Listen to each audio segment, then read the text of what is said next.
What's going on, YouTubers, gamers and fellow hobbyists? Welcome to this review of the Star Wars box set, specifically the miniatures. I'm not going to look at the books or anything else right now, although I've been doing that. I mean, I did an unboxing of it and you can see exactly what you get in the box. As far as books and other utilities go, like dice and rulers and things like that, you know, I can't fault it. It's brilliant, but I want to concentrate on the miniatures you get in this box. Now I'm starting with the Stormcast Eternals. So I've assembled them all here now. There's pros and cons for each side, it would seem, as far as miniatures goes, and you know, GW have done some strange things. But let's start with. Now I'm going to use, because I'm not well versed in Age of Sigmar, so I'm going to use my book here. So the Sequitors with Storm Smite Mauls.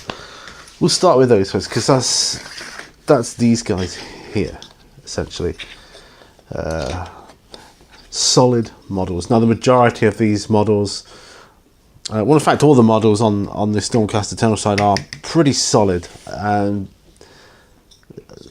you know, just what you'd expect from a Games Workshop point of view.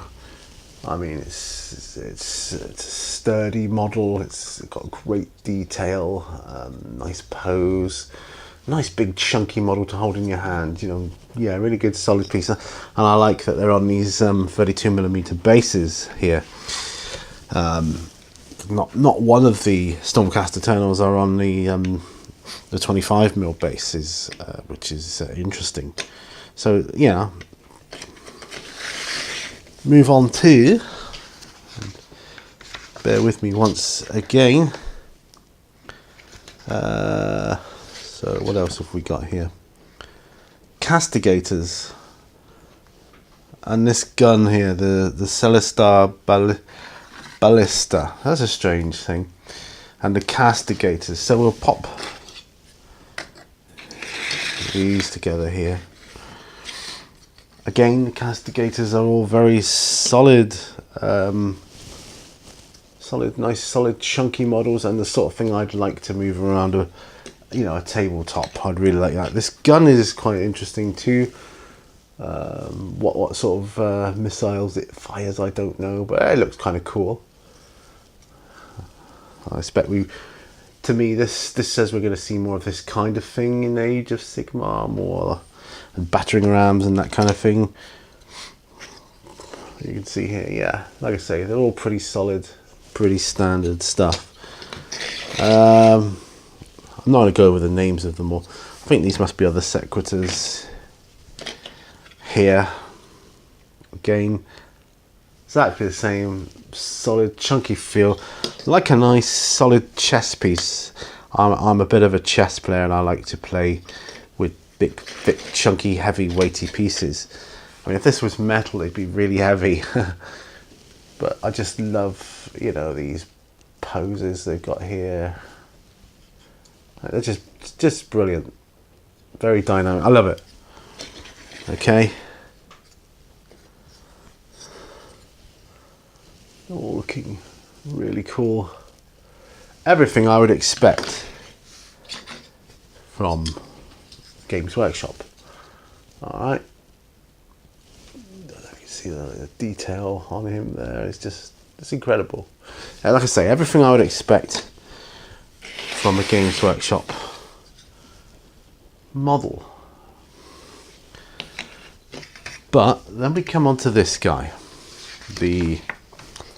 Bear with me. The Lord Arcanum on Griff Charger.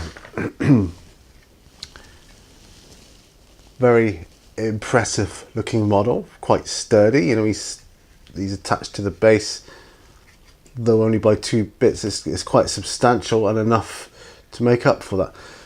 Detail along the top and the side, and the guy riding him, the Lord Arcanum himself. I think one of those other models is him off of the Griffin, or the Griff. Brilliant, can't fault that, except this bit here underneath. It's just flat. I mean, come on, GW, what are you playing at? don't know if you can see that, guys. Look at that, look. To me, that's crap. That is a crap piece of modelling there.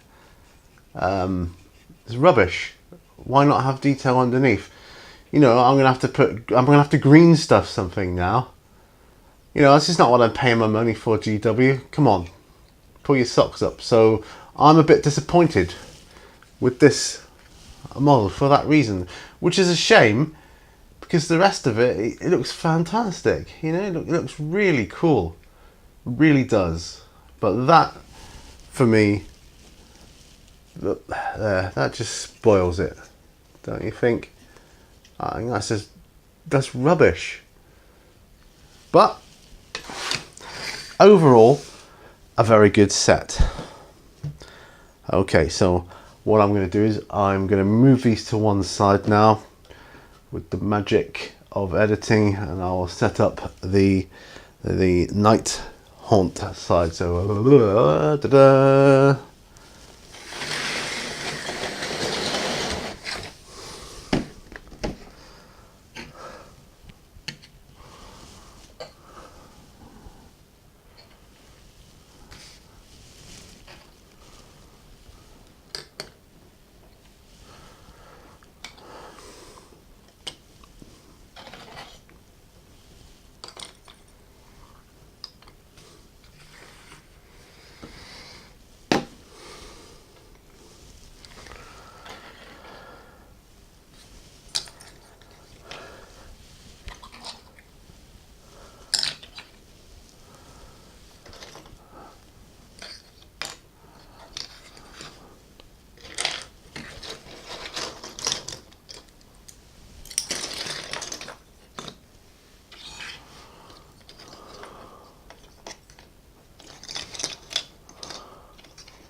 Ta-da!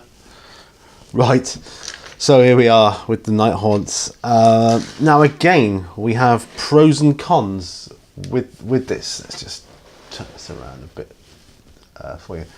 Yeah. So first of all, the detail on these miniatures, each and every one, is phenomenal. I mean, outstanding. You know, they've really outdone themselves this time. The amount of detail on these, I just cannot, you know, it's just brilliant, absolutely brilliant. Each and every model here has amazing detail,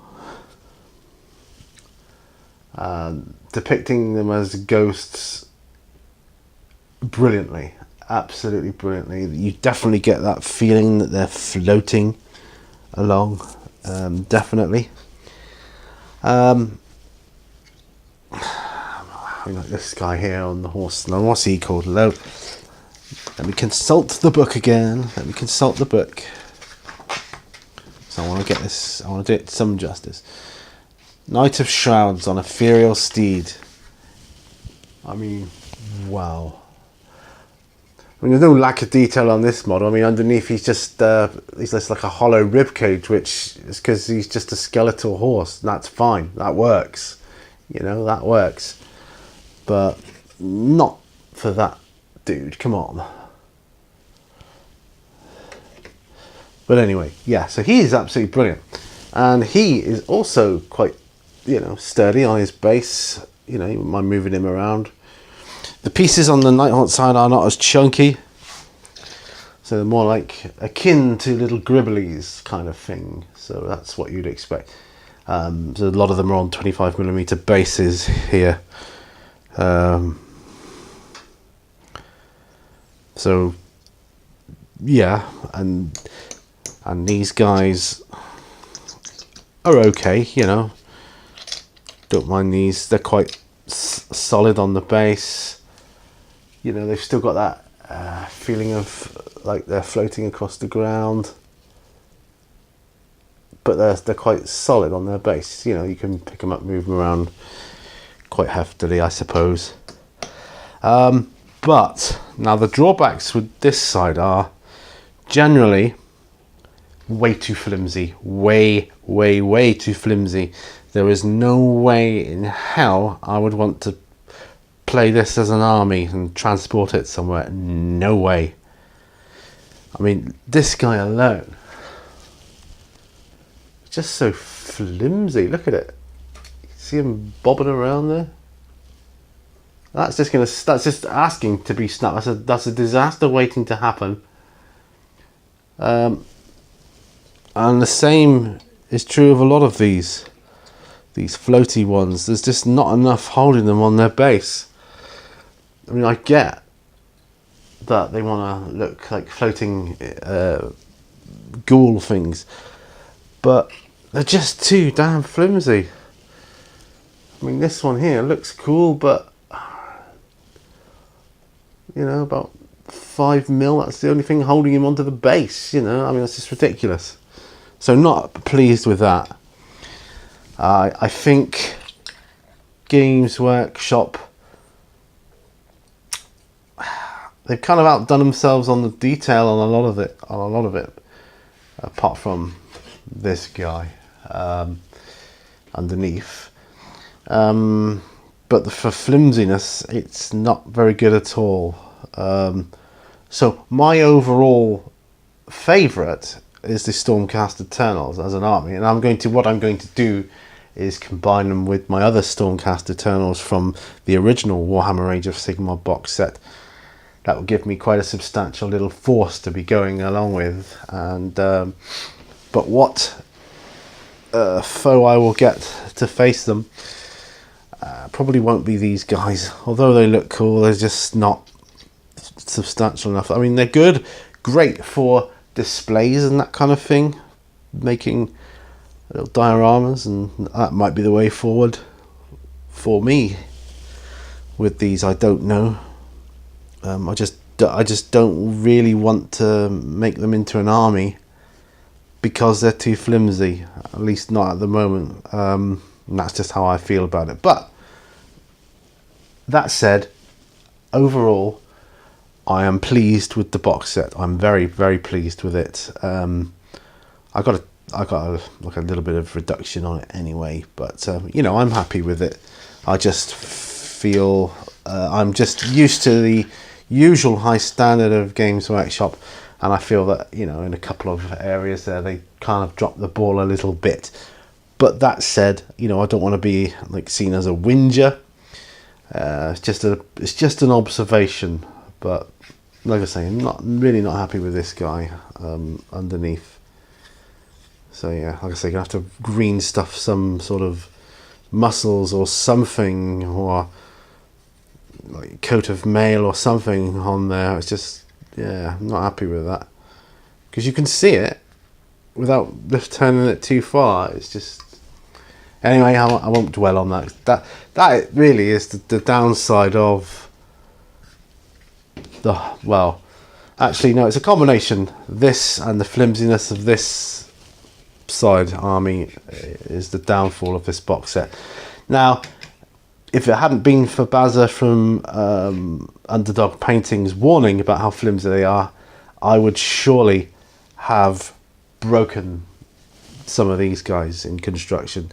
But I had to go so damn careful. It's unbelievable. I had to really treat it with kid gloves, and that's not what I want to do when I'm making models. You know, not like these guys, you know, just stick them together, boom, done. And you know, that they're great, fantastic. They're the kind of models I want, you know, to work on.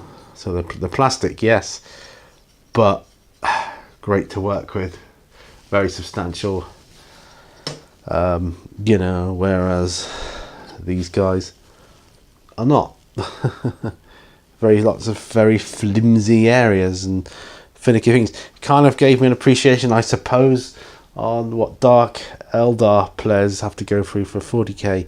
But anyway, that's my review. I am pleased with the set overall, don't get me wrong.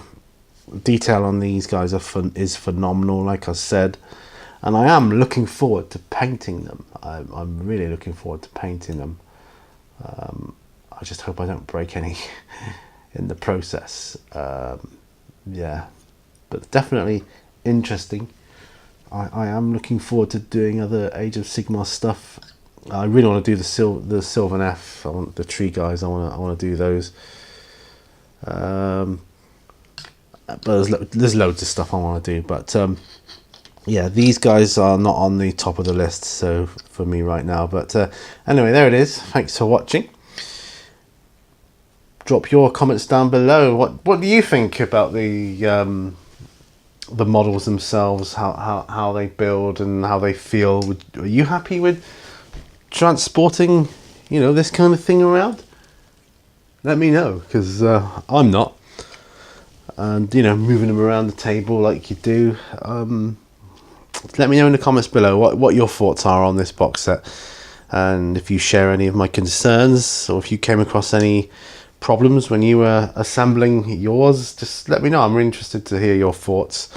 And yeah, remember guys, all brushes lead to war, and I'll see you on the next video. So bye for now, folks. Bye bye.